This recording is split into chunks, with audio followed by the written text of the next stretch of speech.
BCom sem 5 BCom sem 5 આજથી શરૂ થાય છે. બીકોમ સેમ 4 નું પરિણામ લગભગ 5 જૂન સુધીમાં આવી જશે. લગભગ 5 જૂન સુધીમાં આવી જશે. બીકોમ સેમ 3 અને 4 માં તમે 3 અકાઉન્ટ ભણ્યા હતા. કોસ્ટ અકાઉન્ટ, કોર્પોરેટ અકાઉન્ટ અને ટેક્સેશન અકાઉન્ટ. હવે સેમ 5 ટીવાય બીકોમ સેમ 5 માં માત્ર 2 જ અકાઉન્ટ ભણવાના છે. એક આપણું આખું અકાઉન્ટ આવશે અને એક ઓડિટિંગ આવશે. ઓડિટિંગમાં માત્ર થિયરી વિષય આવશે અને અકાઉન્ટમાં પ્રેક્ટિકલ પ્લસ થિયરી આવશે. તો આપણે અત્યારે પ્રેક્ટિકલ સ્ટાર્ટ કરીએ છીએ. પ્રેક્ટિકલમાં સિલેબસ શું છે? તો સંચાલકીય હિસાબી પદ્ધતિ છે, નાણાકીય પત્રકો વિશ્લેષણ અને અર્થઘટન. આ ટોટલી થિયરી બેઝ 2 ચેપ્ટર છે. ગુણોત્તર વિશ્લેષણ છે, આમાંથી 14 માર્ક્સનો મોટો દાખલો પૂછાઈ શકે છે. ભંડોળ પ્રવાહ પત્રક છે, આ પણ પ્રેક્ટિકલ ચેપ્ટર છે. અને રોકડ પ્રવાહ પત્રક, આ પણ કેવું છે? પ્રેક્ટિકલ ચેપ્ટર છે. આ 3 ચેપ્ટરમાંથી 14 માર્ક્સના અથવા 12 માર્ક્સના દાખલા પૂછાશે. હું જેમ રોજ કરાવું છું એમ રોજ કરશો તો આપણા મટીરિયલમાંથી, આપણા લેક્ચરમાંથી તમને બેઠા દાખલા VNSU યુનિવર્સિટીમાં જોવા મળશે. તો આપણે સ્ટાર્ટ કરીએ છીએ ગુણોત્તર વિશ્લેષણ.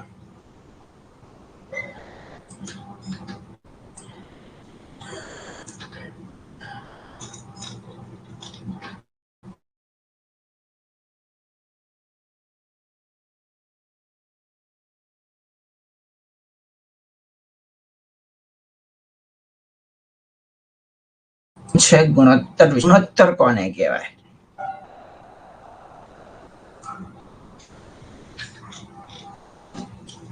તો ગુણોત્તર એટલે કોઈ પણ 2 માહિતી વચ્ચેનો આંકડાકીય સંબંધ.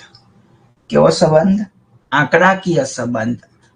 કોઈ પણ 2 વચ્ચે તુલના કરવામાં આવે, એ તુલનાને ગણિતની ભાષામાં શું કહેવાય? ગુણોત્તર. શું કહેવાય? ગુણોત્તર. કોઈ પણ 2 માહિતી વચ્ચે, કે મિલકતો સામે દેવા કેટલા છે, તો આ 2 મિલકત અને દેવા વચ્ચે શું તૈયાર થયો? ગુણોત્તર તૈયાર થયો. બરાબર. વ્યાજની સામે મિલકત કેટલી છે, તો આ પણ શું થયો? એક ગુણોત્તર થયો. કોઈ પણ 2 માહિતી વચ્ચેનો તુલના કરવામાં આવે, એ 2 માહિતી વચ્ચે આંકડાકીય સંબંધ તૈયાર થાય, તો એને શું કહેવાય? ગુણોત્તર. આપણે એકદમ દેશી ભાષામાં બોલીએ તો 2 એકમ વચ્ચેનો ભાગાકાર. 2 એકમ વચ્ચેનો શું કહેવાય? ભાગાકાર. અથવા નાણાકીય પત્રકોના જુદા જુદા આંકડાઓ વચ્ચે કરવામાં આવતી તુલના દ્વારા મળતા આંતર સંબંધને, જે આપણે તુલના કરીએ, એ તુલનાથી જે આપણને પરિણામ મળે, એ પરિણામને પણ શું કહેવાય? ગુણોત્તર. શું કહેવાય? ગુણોત્તર. હિસાબી ગુણોત્તરની વ્યાખ્યા જે બેટી નામના એક લેખકે આપી છે. જે બેટી અનુસાર હિસાબી ગુણોત્તર નફા નુકસાન ખાતામાં, પાકા સરવૈયામાં કે હિસાબી વ્યવસ્થાના કોઈ પણ ભાગમાં, મુખ્યત્વે હિસાબી વ્યવસ્થાના મુખ્ય 3 અંગો, વેપાર ખાતું, નફા નુકસાન ખાતું અને પાકો સરવૈયો. તો આને શું કહે છે? ગુણોત્તરો નફા નુકસાન ખાતામાં, પાકા સરવૈયામાં કે હિસાબી વ્યવસ્થાના બીજા કોઈ પણ ભાગમાં આંકડાઓ વચ્ચે ઉત્પન્ન થતા સંબંધો છે. એટલે ટૂંકમાં ફરીને એક જ વસ્તુ કહે છે કે બે આંકડાઓ વચ્ચે જે તુલના કરવામાં આવે એ તુલનાને શું કહેવાય? ગુણોત્તર કહેવાય.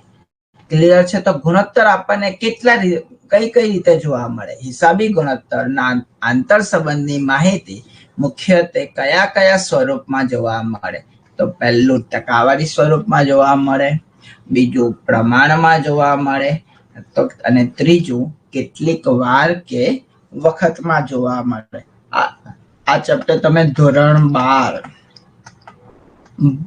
માં પણ ભણી ગયા છે. ભાગ 2 માં 5મું ચેપ્ટર આવતું હતું, બરાબર? તો એટલે આ 3 વસ્તુ જે બતાવી છે, ટકાવારી, પ્રમાણ અને કેટલી વાર કે વખત, એ કેવી રીતે થાય હું તમને સમજાવું. ધારો કે એક કંપની 5 લાખના વેચાણ સામે, એ કંપની પાસે વેચાણ કેટલું છે? 5 લાખનું. સામે કાચો નફો 2 લાખ હોય તો કાચા નફાનો ગુણોત્તર 40% છે તેમ કહેવાય. એટલે આ જવાબ શેમાં આવ્યો? ટકાવારીમાં. કાચા નફાનું સૂત્ર શું આવે કાચા નફાના ગુણોત્તરનું? કે કાચો નફો છેદમાં વેચાણ ગુણ્યા 100. તો કાચો નફો કેટલો લીધો? 5 લાખ. છેદમાં વેચાણ કેટલું આવ્યું? 2 લાખ ગુણ્યા 100. કેલ્સી પર કરો. 5 લાખના છેદમાં 2 લાખ ગુણ્યા 100 તો જવાબ કેટલો આવશે? 40%. સોરી, મેં ઊંધું લખી નાખ્યું. આ 5 લાખ તો શું છે? વેચાણ છે.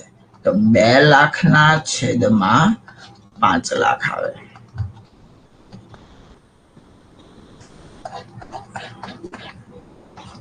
ઓકે, તો આ જવાબ શેમાં મળ્યો? ટકાવારીમાં. હવે પ્રમાણમાં જોઈએ તો કે ધારો કે ચાલુ મિલકત દાખલામાં 20 લાખ છે. કેટલી છે? 20 લાખ છે. અને ધંધામાં ચાલુ દેવા 10 લાખ છે. તો બે વચ્ચેનો ગુણોત્તર 2:1 છે એમ કહેવાય. તો દાખલામાં ચાલુ મિલકતો કેટલી હતી? 20 લાખ હતી. ચાલુ દેવા કેટલા હતા? 10. તો કેટલો જવાબ આવે? 2. અને એટલે જવાબ કેવો છે? પ્રમાણમાં બોલે છે. તો 2:1. હંમેશા ચાલુ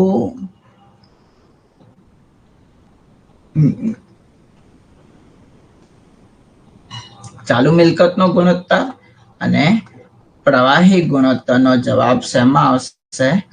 પ્રમાણમાં આવશે. શેમાં આવશે? પ્રમાણમાં. તો ચાલો પહેલા ટકાવારી જોઈ લીધું, પ્રમાણ જોઈ લીધું. હવે જોઈએ કેટલીક વાર કે વખત. ધારો કે વેચેલ માલની પડતર કેટલી છે? 25 લાખ. વેચેલ માલની પડતર બોલે તો વેચાણમાંથી આપણે કાચો નફો બાદ કરીએ અને જે પડતર મળે તેને શું કહેવાય? વેચેલ માલની પડતર. અને તેનો સરેરાશ સ્ટોક એટલે કે શરૂનો સ્ટોક પ્લસ આખર સ્ટોક ભાગ્યા 2. એટલે મતલબ કે સ્ટોકની એવરેજ લેવાની છે. તો તમારો જવાબ શેમાં આવશે? વાર કે વખતમાં. તો વેચેલ માલની પડતર છે 25 લાખ. તો સ્ટોક ગુણોત્તરનું સૂત્ર થાય વેચેલ માલની પડતર છેદમાં સરેરાશ સ્ટોક.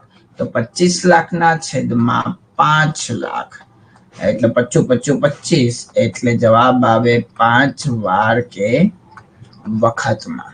5 વાર કે વખતમાં જવાબ આવશે.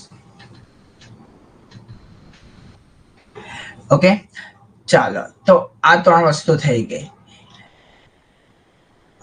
હવે જોઈએ દિવસમાં. તો ધારો કે ઉધાર વેચાણ દાખલામાં 36 લાખ આપ્યો છે. કુલ વેચાણમાંથી રોકડ વેચાણ બાદ કરો એટલે તમને ઉધાર મળે. અને જો દાખલામાં રોકડ વેચાણ એટલે ધંધામાં રોકડેથી વેચાણ ન કર્યું હોય તો વેચાણ જ આપણું શું બને? ઉધાર વેચાણ બને.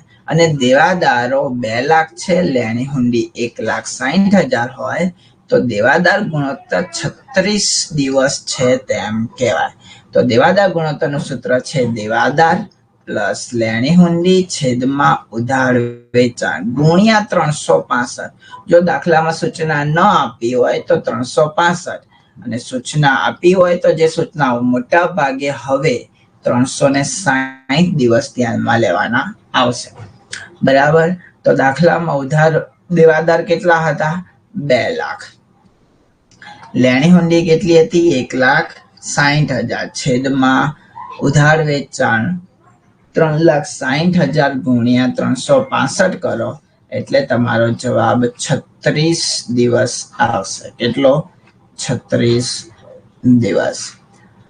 ઓકે, તો તમને ખબર પડી ગઈ કે ગુણોત્તર હંમેશા શેમાં આવે? ટકાવારીમાં, પ્રમાણમાં, વાર કે વખતમાં અથવા દિવસમાં.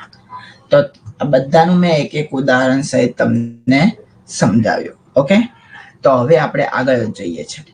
આમ ગુણોત્તર એટલે વિવિધ રીતે રજૂ થતા બે સંબંધિત માહિતી વચ્ચે આંકડાકીય સંબંધ ધંધાકીય જગતમાં ખૂબ જ મહત્વ ધરાવે છે. જે આપણે તુલના કરીએ છીએ ધંધાકીય જગતમાં ખૂબ મહત્વ ધરાવે છે કે ધંધામાં દેવું કેટલું છે, ધંધામાં ખર્ચા કેટલા છે, ધંધામાં આવક કેટલી છે, ધંધામાં જાવક કેટલી છે. આ તો આપણે વાર્ષિક હિસાબ બનાવીએ છીએ, પણ એની તુલના થવી જોઈએ, એનું વિશ્લેષણ થવું જોઈએ. બરાબર, કે ધંધામાં એકચ્યુઅલી શું થઈ રહ્યું છે. એના માટે આપણે આ ચેપ્ટર ભણવાનું છે. અત્યાર સુધી આપણે નાણાકીય હિસાબમાં વ્યવહારો કેવી રીતે લખવા, તેના આધારે વર્ષના અંતે વર્ષનો નફો કે ખોટ જાણવા, નફા નુકસાન ખાતું બનાવવું, તેમજ આર્થિક પરિસ્થિતિ જાણવા માટે પાકું સરવૈયું બનાવવા વગેરે બાબતનો અભ્યાસ કર્યો. પણ અહીંયા આપણું કામ પૂરું થતું નથી. ધંધામાં થતા ખર્ચા, દેવા, મિલકતો નું એકચ્યુઅલી વિશ્લેષણ કરવામાં કે ધંધામાં શું ફરક પડી રહ્યો છે, એના માટે આપણે આગળ જોવાનું છે. જો અહીંયા કીધું, પરંતુ એકાઉન્ટન્સીનું કામ અહીં પૂર્ણ થતું નથી.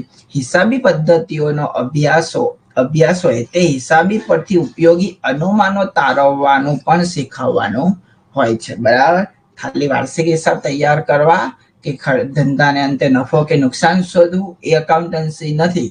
એ જે પરિણામ મળ્યું એના આધારે અનુમાનો તારવા કે ભવિષ્યમાં ધંધા સાથે શું થશે અથવા ભૂતકાળમાં ધંધા સાથે જે ઘટ્યું છે તો તેનું શું ફરક લાવી શકાય છે ધંધામાં, તે પણ જોવાનું છે. એકાઉન્ટન્સીના અભ્યાસોએ પ્રગટ થતા બે નાણાકીય પત્રકોને આધારે નાણાકીય પરિણામ અને નાણાકીય પરિસ્થિતિનું વિશ્લેષણ કરતા પણ શીખવવાનું છે. નફો ખોટ મેળવ્યા પછી કે આટલો જ નફો કેમ થયો, કે આટલું જ વેચાણ કેમ થયું, ધંધામાં આ દેવા છે તો એની સામે આવક આટલી જ કેમ આવી, એ વગેરે બાબતોનો પણ શું કરવાનો હોય છે? અભ્યાસ કરવાનો હોય છે. બરાબર. હવે છે સૂત્રો. બરાબર, તો સૂત્રો કઈ ભણાવવાના હતા નથી, હું અપલોડ કરી દઈશ એપ્લિકેશનમાં. તમારે એક વખત ઘરેથી વાંચીને આવવાનું છે. જો સૂત્ર મોઢે કરશો તો ચેપ્ટર એકદમ ઈઝી છે અને હું કરાવીશ એમાંથી જ યુનિવર્સિટીમાં તમને બેઠો જવા મળશે. બરાબર, તો આજે આપણે સિમ્પલ જ ભણવાના છે. જે 12માં તમે ગુણોત્તર વિશ્લેષણમાં સૂત્રો જોઈ ગયા હોય એવા ઈઝી સૂત્રો જ ભણવાના છે જે તમને ઈઝીલી આવડશે. ઓકે, તો આપણે પહેલો દાખલો ચાલુ કરીએ છીએ. દાખલા નંબર 1. આકાશ લિમિટેડ નું પાકું સરવૈયું નીચે મુજબ છે. ઇક્વિટી અને જવાબદારી. જો આ ચેપ્ટરમાં હંમેશા તમે મતલબ કેવું કરતા હોય કે ભાઈ પાકું સરવૈયું આપેલું છે કે નફા નુકસાન ખાતું આપેલું છે, નીચે જે ક્વેશ્ચન પૂછે છે ડાયરેક્ટ ક્વેશ્ચન પચાયેલા જાવ છો. પણ આ ચેપ્ટરમાં એવું નહીં કરતા. આખું પાકું સરવૈયું વાંચો, જે મહત્વની બાબત હોય તે ટીક કરજો તો જલ્દી ખબર પડશે કે આપણે કયા રસ્તેથી ગુણોત્તર લાવી શકાય છે. તો જો શેર મૂડી આપી છે, પ્રેફરન્સ શેર મૂડી આપી છે, અનામત અને વધારોમાં સામાન્ય અનામત છે, બિનચાલુ આ આપ્યા છે 9% ડિબેન્ચર જે લાંબા ગાળાના લોન પર વ્યાજ ગણવા માટે કામ લાગશે. ચાલુ દેવા આપ્યા છે વેપારી, લેણદારો, અન્ય ખર્ચા ચૂકવવા, કારીગર, નફાભાગ ભંડોળ, જમીન, મકાન, સ્ટોક આપ્યો છે, દેવાદાર, લેણી હુંડી, બેંક સિલક, કુલ મિલકત. ઓકે, કઈ મિલકતો બાજુ કોઈ વધારાની એવી વિગતો મળી નથી. જ્યાં કંપનીએ નીચેની માહિતી આપી છે કે વેચાણ આપણને દાખલામાં આપ્યું છે કેટલું? 3 લાખ રૂપિયા અને કાચો નફો કેટલો છે? 7,50,000 રૂપિયા. તો ચોખ્ખો નફો ડિબેન્ચર વ્યાજ અને 50% કરવેરા પહેલાનો કેટલો આપેલો છે? 4,33,500 એટલે EBIT આપ્યો છે. તો પહેલું જ આપણે ગણવાનું છે, નીચેના ગુણોત્તરો શોધો. કાચા નફાનો ગુણોત્તર. તો કાચા નફાનો ગુણોત્તરનું સૂત્ર શું થાય? કાચો નફો છેદમાં વેચાણ ગુણ્યા 100. હવે જો દાખલામાં કાચો નફો કશે પણ આપ્યો છે? હા આપ્યો છે, આયરો 7,50,000. તો કાચો નફો છે 7,50,000, વેચાણ છે 3 લાખ ગુણ્યા 100. મને અહીંયા ડાઉટ હતો જ, આ 3 લાખ નથી 30 લાખ છે કે નફા કરતા વેચાણ ઓછું કેમ? આ કેટલા છે? 30 લાખ. પ્રિન્ટિંગ મિસ્ટેક છે. તો 7,50,000 ના છેદમાં 30 લાખ કરો. 7,50,000 30 લાખ ગુણ્યા 100 તો જવાબ આવશે 25%. જવાબ શું આવશે? 25%. સમજાય છે? ઓકે. બીજો ગુણોત્તર શું છે? ચોખ્ખા નફાનો ગુણોત્તર. તો ચોખ્ખા નફાનો ગુણોત્તરનું સૂત્ર શું? ચોખ્ખો નફો છેદમાં વેચાણ ગુણ્યા 100. જુઓ, ચોખ્ખા નફાનો ગુણોત્તર ચોખ્ખો નફો છેદમાં વેચાણ ગુણ્યા 100. હવે આપણને જે ચોખ્ખો નફો આપ્યો છે EBIT આપ્યો છે, એટલે કે વ્યાજ અને કરવેરા પહેલાનો આપ્યો છે. મારે વ્યાજ અને કરવેરા પછીનો જોઈએ. આજે 4,33,500 પહેલાનો આપ્યો છે, મારે શેનો જોઈએ? પછીનો જોઈએ. તો ડિબેન્ચર અને 50% કરવેરા આપણે શું કરશું? બાદ કરશું. તો ડિબેન્ચર પર વ્યાજ કેટલું આપેલું છે? 1,50,000 છે, એના 9%. એટલે 13,500 આપણે નફામાંથી શું કરવાના છે? બાદ કરશું. તો ચોખ્ખો નફો છે 4,33,500 માઇનસ કેટલા હતા? 13,500 એટલે આવ્યા 4,20,000. આ વ્યાજ પછીનો નફો મળ્યો, પણ મારે તો કરવેરા અને વ્યાજ પછીનો નફો જોઈએ. તો કરવેરા કેટલા ટકા હતા? 50%. તો ગુણ્યા 50% એટલે 2,10,000 શું આવશે? કરવેરા આવશે. તો કરવેરા પછીનો EAT કેટલો આવશે? 2,10,000. EAT મતલબ અર્નિંગ આફ્ટર ટેક્સ. વ્યાજ અને કરવેરા પછીનો નફો કેટલો આવશે? 2,10,000. તો દાખલામાં મૂકીએ 2,10,000 છેદમાં વેચાણ કેટલું છે? 30 લાખ ગુણ્યા 100. તો જવાબ આવશે 7%. જવાબ કેટલો આવશે? 7%. ઓકે, ચાલો નેક્સ્ટ. નંબર 3, ચાલુ ગુણોત્તર. તો ચાલુ ગુણોત્તર કોને કહેવાય? તો ચાલુ ગુણોત્તરનું સૂત્ર ચાલુ મિલકતના છેદમાં ચાલુ દેવા. તો દાખલામાં જોઈએ ચાલુ મિલકત કઈ આવશે? તો અહીંયાથી સ્ટાર્ટ થાય. તો ચાલુ મિલકતમાં એક તો પહેલા સ્ટોક આવશે 1,20,000. પછી દેવાદારો આવશે 1,80,000. લેણી હુંડી આવશે +20,000 અને બેંક શિલ્લક આવશે 80,000. એટલે તમારી ચાલુ મિલકત થઈ 4 લાખ. હવે એવી રીતે ચાલુ દેવા જોઈ લઈએ. તો ચાલુ દેવામાં શું આવશે? એક લેણદારો છે અને એક દેવી હુંડી છે. 1,50,000 અને 40,000 એટલે 1,90,000 નીચે છે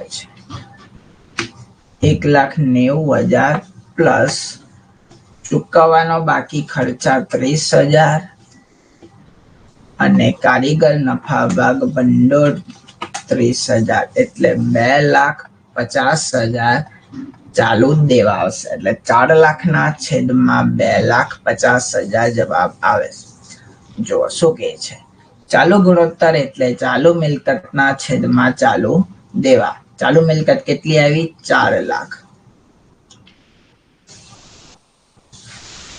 આ ખોટું છપાયું છે. કેટલા આવશે? 2,50,000.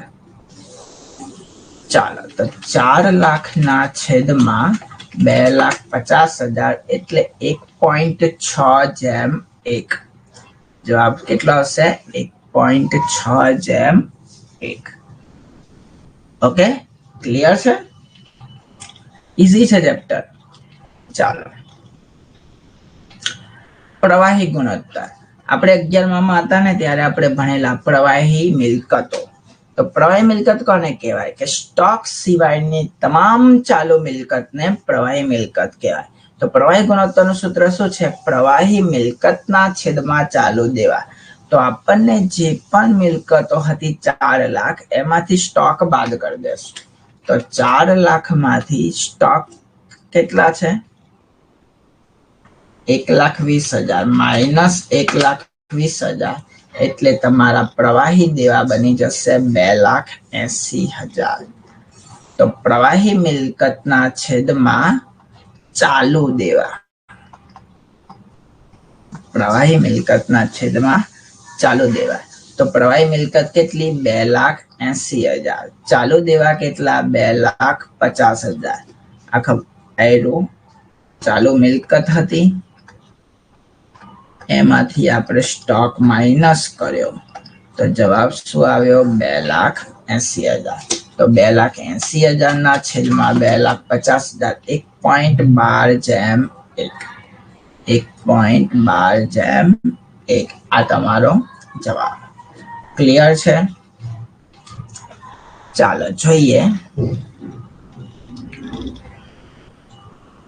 હવે છે દેવાદાર ગુણોત્તર.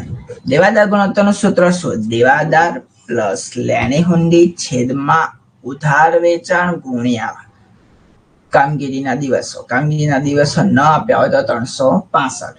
તો દાખલામાં દેવાદાર આપ્યા છે 1,80,000. લેણી હુંડી આપી છે 20,000.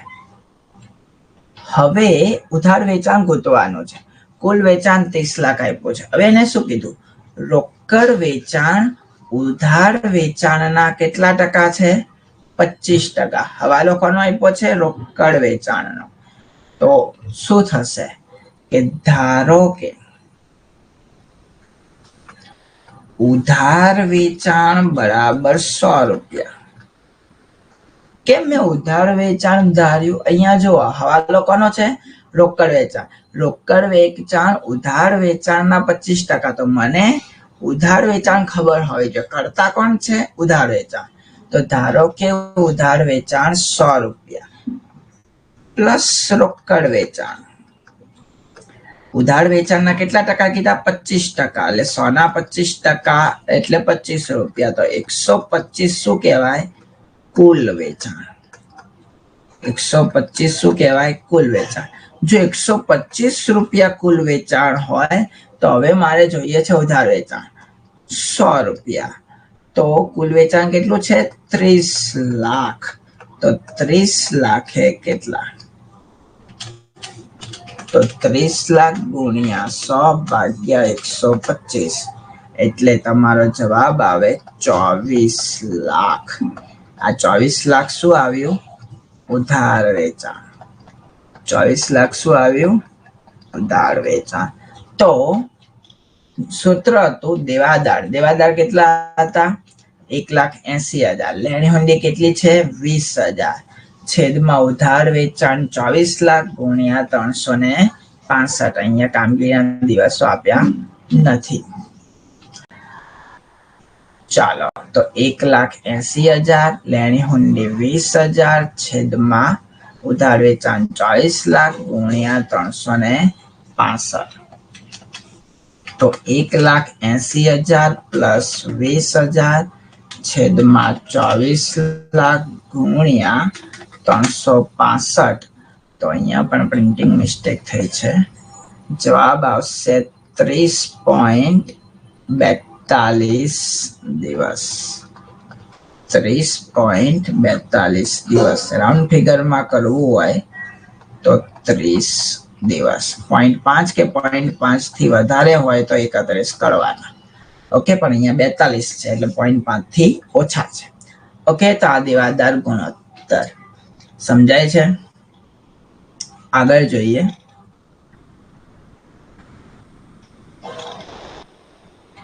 દેવાદાર પછી માલિકી ગુણોત્તર.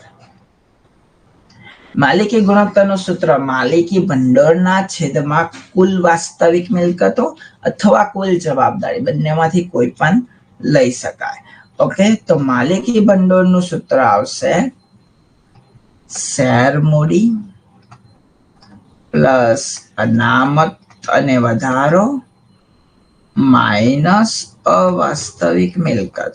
તો દાખલામાં શેર મૂડી કેટલી આવી છે? 4 લાખ ઇક્વિટી શેર મૂડી અને 1,50,000 પ્રેફરન્સ શેર મૂડી, એટલે 4 ને 5 5,50,000. અનામત અને વધારોમાં 50,000. ઓકે, બીજું કઈ આપ્યું નથી. અવાસ્તવિક મિલકતો પણ છે નહીં, તો આ 5,50,000, અનામત તો 50,000, આ 0, તો 5,50,000 પ્લસ 50,000 એટલે થાય 6 લાખ. અને આ 6 લાખ તમારી શું બનશે? માલિકી ભંડોળ. માલિકી ભંડોળ કેટલું? 6 લાખ. હવે તમે નીચે બેમાંથી કોઈ પણ મૂકી શકો, કુલ જવાબદારી અથવા કુલ વાસ્તવિક મિલકતો. અહીંયા આપણે પહેલો દાખલામાં જવાબદારી લીધું છે. હવે કુલ જવાબદારી એટલે જવાબદારી બાજુનો સરવાળો કેટલો છે? કેટલો છે? 10 લાખ. તો 6 લાખના છેદમાં 10 લાખ મૂકો એટલે તમને તમારો આન્સર મળી જશે કે 6 લાખ ભાગ્યા 10 લાખ ગુણ્યા 100 એટલે 60% માલિકી ગુણોત્તર આવે. કેટલો? 60%. ઓકે, પહેલો દાખલો અહીંયા પૂરો થયો. હજી એક દાખલો જોઈ લઈએ. દાખલા નંબર 2. મોના લિમિટેડ નું તારીખ 31/3/20 ના રોજ નું પાકું સરવૈયું આપેલું છે. શેર હોલ્ડર્સના ભંડોળમાં શેર મૂડી આપેલી છે, પ્રેફરન્સ શેર મૂડી પણ આપેલી છે, અનામત અને વધારોમાં સામાન્ય અનામત આપેલા છે, બિનચાલુ દેવામાં ડિબેન્ચર આપેલા છે, ચાલુ દેવા છે બેંક ઓવરડ્રાફ્ટ, વેપારી દેવા, લેણદારો, દેવી હુંડી, પ્રોવિડન્ટ ફંડ. ઓકે, મિલકતોમાં ફર્નિચર છે, કાયમી મિલકત, જમીન, મકાન, યંત્ર, ખર્ચ. અન્ય બિનચાલુમાં પ્રાથમિક ખર્ચા આપેલા છે. કયા ખર્ચા છે? પ્રાથમિક. આ અવાસ્તવિક મિલકત કહેવાય. જ્યારે વાસ્તવિક મિલકતની ગણતરી કરવાની હોય ત્યારે કુલમાંથી આ બાદ કરીશું. ચાલુ મિલકતમાં રોકાણ છે, સ્ટોક છે, દેવાદાર, લેણી હુંડી, રોકડ. ઓકે, હવે નફા નુકસાન ખાતું પણ આપી દીધું છે. ચાલો, તો વેચાણ છે ટોટલ 80 લાખ, જે પૈકી 25% રોકડ છે. તો આપણે ઉધાર વેચાણની જરૂર પડે તો આપણે અત્યારે જ ગોતી નાખીએ. તો 80 લાખના 25% રોકડ છે. મારે રોકડની જરૂર નહીં પડે, તો 80 લાખના 75% કરો એટલે કે 60 લાખ રૂપિયા શું આવશે? ઉધાર વેચાણ.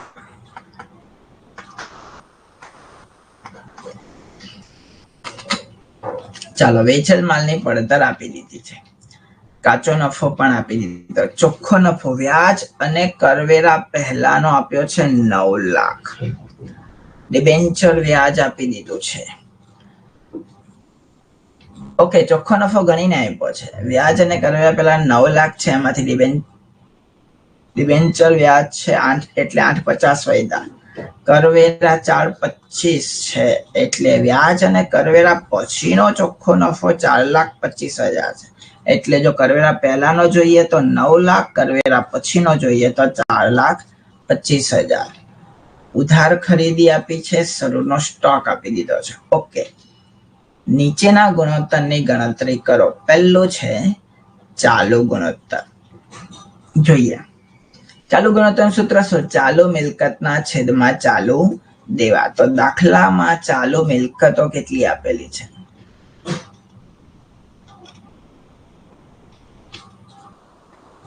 ઓકે, તેમાં આવશે કામચલાઉ રોકાણો આવશે, સ્ટોક આવશે, દેવાદાર આવશે, લેણી હુંડી આવશે અને રોકડ આવશે. ચાલો સરવાળો કરીએ. તો 2 લાખ કામચલાઉ રોકાણ, 2 લાખ સ્ટોક. ભાઈ 2 લાખ બીજી વખત છે, પડઘો નથી પડ્યો હે.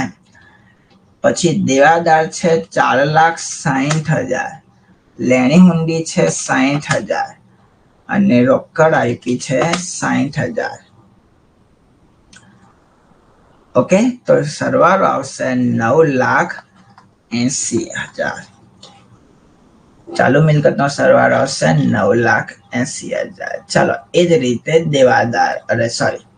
દેવા.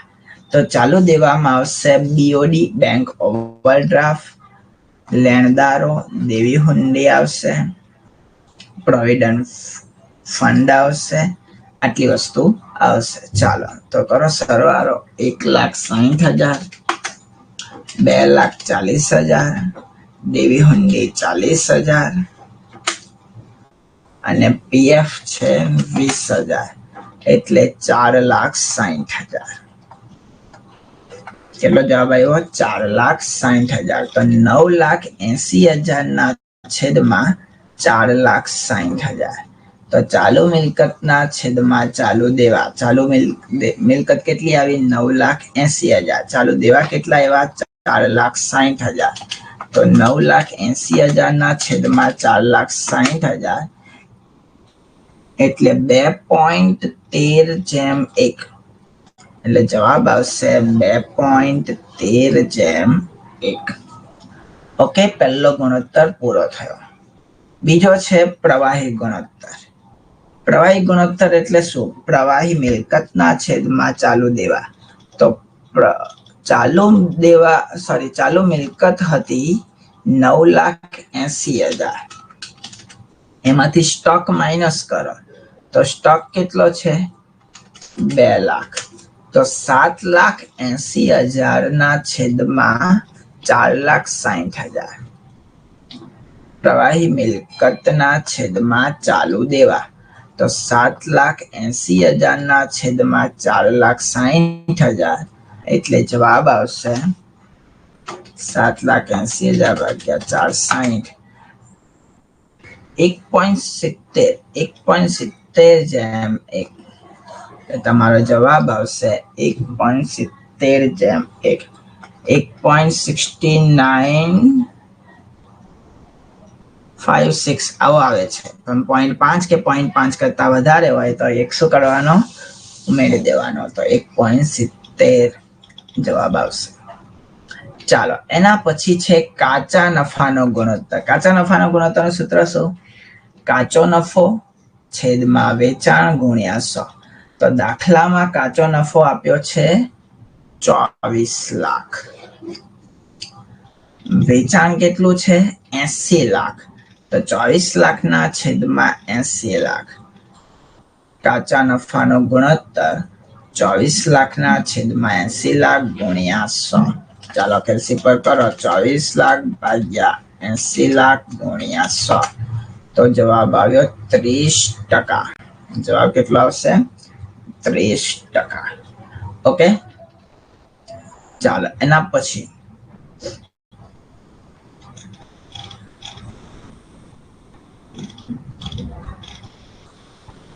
કેટલે પૈસા?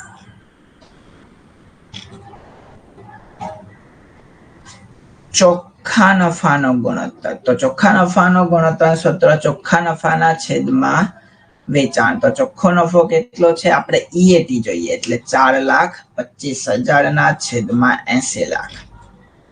ચાલો ચોખ્ખો નફો છેદમાં વેચાણ ગુણ્યા 100. ચોખ્ખો નફો કેટલો? 4,25,000. વેચાણ 80 લાખ ગુણ્યા 100. ચાલો કેલ્સી પર કરો. 4,25,000 ના છેદમાં 80 લાખ ગુણ્યા 100. તો જવાબ આવશે 5.5 5.31 યસ 5.31%.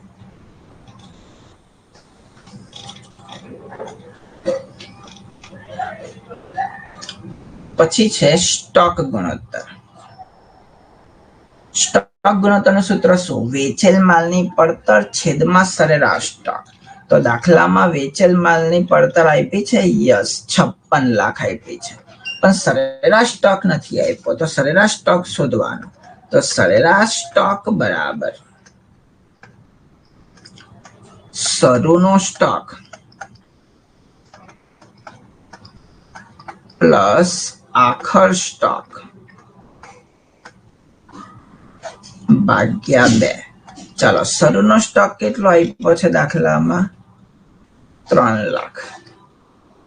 શરૂનો સ્ટોક આપ્યો છે 3 લાખ. આખર સ્ટોક કેટલો આપ્યો છે જે પાકા સરવૈયામાં હોય? 2 લાખ. 3 લાખ પ્લસ 2 લાખ ભાગ્યા 2 એટલે 5 લાખના છેદમાં 2 એટલે 2,50,000. આ તમારો શું આવ્યો? સરેરાશ સ્ટોક. તો 56 લાખના છેદમાં 2,50,000. વેચેલ માલની પડતર કેટલી? 56 લાખ છેદમાં સરેરાશ સ્ટોક 2,50,000. તો 56 લાખ ભાગ્યા 2,50,000 એટલે તમારો જવાબ આવે 22.4 વાર કે વખત. હવે આગળ જોઈએ કયો ગુણોત્તર કીધો? દેવાદાર ગુણોત્તર. દેવાદાર ગુણોત્તરનું સૂત્ર શું? દેવાદાર પ્લસ લેણી હુંડી છેદમાં ઉધાર વેચાણ. હવે ઉધાર વેચાણની વાત કરી તો આપણે અહીંયા 60 લાખ ગોતી રાખ્યું છે. દેવાદાર કેટલા આપ્યા છે? 4,60,000.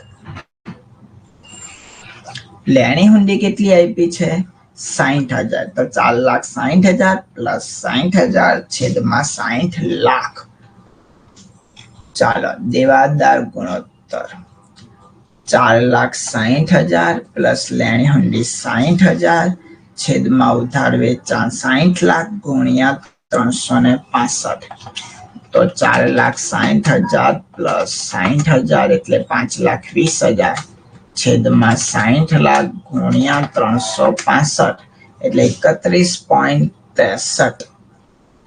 31.63 એટલે 32 દિવસ આવે. જવાબ કેટલો આવે? 32 દિવસ. ઓકે, હવે જુઓ, આજે પહેલો દિવસ હતો. 2 દાખલા ગણ્યા છે. ઓકે, એક તમને હોમવર્કમાં આપવાનો છું. આપણા ક્લાસની સિસ્ટમ આવી રહેશે કે સોમથી શુક્ર આપણે રેગ્યુલર ક્લાસ ચાલશે. શનિવારે તમને ડાઉટ સેશન લેવામાં આવશે. બરાબર? સોમથી શુક્ર. એમ તો તમે રોજ તમને લેક્ચર લેવો એ રોજ તમારે ઘરે તૈયારી કરવાની. નહીં આવડે તો તમે મને વોટ્સઅપ કરી શકો છો, કોલ કરી શકો છો. પણ તમે નથી કરતા તો સોમથી શનિમાં શુક્રવારે તમને પૂછવામાં આવશે. શનિવારે તમને સોમથી શુક્રમાં જે પણ તકલીફ પડી હોય તે તમારે અમને જણાવવાનું. અને શનિવારે લેક્ચર નહીં ચાલે, ઓનલી ફોર ડાઉટ સેશન. અને ક્યારેક રવિવારે તમારી લેક્ચર ટેસ્ટ રહેશે વાયા ગૂગલ ફોર્મ. બરાબર? આ રીતનું રહેશે. ઇન્ટરનલ પહેલા એટલે કે મિડ એક્ઝામ પહેલા તમારો સિલેબસ પોસિબલ હોય ત્યાં સુધી પતાવી દેવામાં આવશે 80 થી 100%. અને ઇન્ટરનલ જેવી તમારી કોલેજમાં પૂર્ણ થાય એટલે મોડલ પેપર અને યુનિવર્સિટીના પેપર 10 થી 15 કરાવવામાં આવશે. અને જે તમે જેવા હશો જે સૌથી વધારે તૈયારી કરી યુનિવર્સિટીની એક્ઝામમાં બેસશો, બસ કરવાનું એટલું છે કે હું જેટલું રોજ તમને કરાવું તેટલું રોજે રોજ તમારે શું કરવાની રહેશે? તૈયારી કરવાની રહેશે. ઓકે, તો આવું છે આપણું. બરાબર? અત્યારે આગળ જોઈએ દાખલા નંબર 1. એટલે કે હવે તો ત્રીજો આવ્યો ને. પારુલ લિમિટેડ નો તારીખ 31/3/18 ના રોજનું પાકું સરવૈયું નીચે મુજબ છે. નીચેના ગુણોત્તરની ગણતરી કરો. તો ચોખ્ખા નફાનો ગુણોત્તર પૂછ્યો છે, ચાલુ ગુણોત્તર પૂછ્યો છે, માલિકી ગુણોત્તર પૂછ્યો છે, દેવાદાર ગુણોત્તર પૂછ્યો છે, કાર્યશીલ ગુણોત્તર. બરાબર. કાર્યશીલ એટલે કે કાર્યશીલ મૂડી. કાર્યશીલ મૂડીનું સૂત્ર આવે ચાલુ મિલકત માઇનસ ચાલુ દેવા. કાર્યશીલ મૂડી એટલે ચાલુ મિલકત માઇનસ ચાલુ દેવા આવે. ઓકે. કાર્ય દિવસ આપી દીધા છે 360, કુલ વેચાણ 2 લાખ આપી દીધું છે, ચોખ્ખો નફો આપી દીધો છે. ઓકે. પાકા સરવૈયામાં શું છે? શેરહોલ્ડરના ભંડોળ છે, ભરાયેલી મૂડી એટલે ઇક્વિટી શેર મૂડી આપેલી છે, અનામત વધારો છે. ઓકે. ડિબેન્ચર આપેલા છે. યસ, ડિબેન્ચર તમારે ધ્યાનમાં લેવા પડશે. આ 10% ડિબેન્ચર છે. દેવી હુંડી છે, કાયમ ચાલુ મિલકત, સ્ટોક લેનાર, દેવી હુંડી. ઓકે. તો આ દાખલો તમારે સંપૂર્ણ રીતે શું કરવાનો છે? ઘરેથી તૈયારી કરવાની છે. આ દાખલો શું તમારો હોમવર્કમાં રહેશે. ઓકે. કાલે સેમ ટાઈમ મળીશું. ઓકે. કાલે પણ તમને ફ્રી ક્લાસ મળશે. ઓકે. મળીએ આવતી કાલે same time same place. Okay. By.